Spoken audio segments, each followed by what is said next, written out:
Music licence থাকা সত্ত্বেও আমরা কিন্তু সব মিউজিক বা সব গান কিন্তু ভিডিওতে রাখতে পারি না।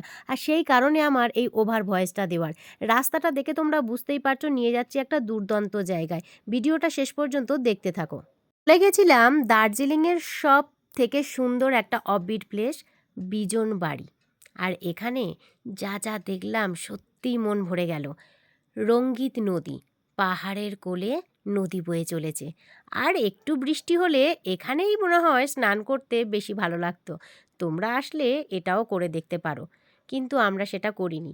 আমরা এই রিসর্টের সুইমিং পুলেই স্নান করেছিলাম। সুইমিং পুলটা ছিল দু ধরনের, একটা বাচ্চাদের জন্য আর একটা বড়দের জন্য। আর ফটোশ্যুট করার জন্য তো একটা মারাত্মক হার্ট বানানো ছিল, যেখানে আমরা কীভাবে না পোজ দিয়ে ফটো তুলেছি। আর বাচ্চাগুলো তো এই স্লাইডটা দেখে পুরো পাগল হয়ে গেছে, গিয়ে ড্রেস চেঞ্জ করতে দিচ্ছে না, চলে আসছে।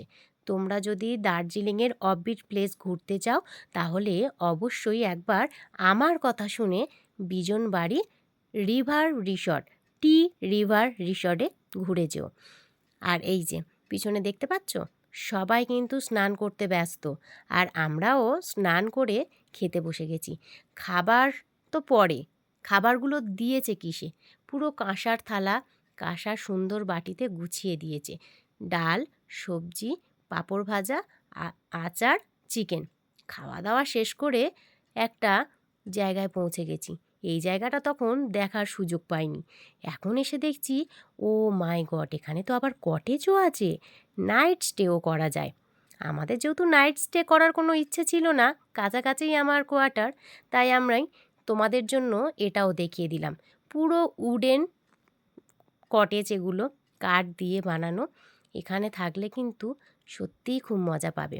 আর তার সাথে এখানেও রয়েছে ফটোশ্যুট করার জন্য সুন্দর একটা দোলনা। পিছনে নদী, পাহাড়, আর এই যে আমি দোলনায় বসে দুলছি।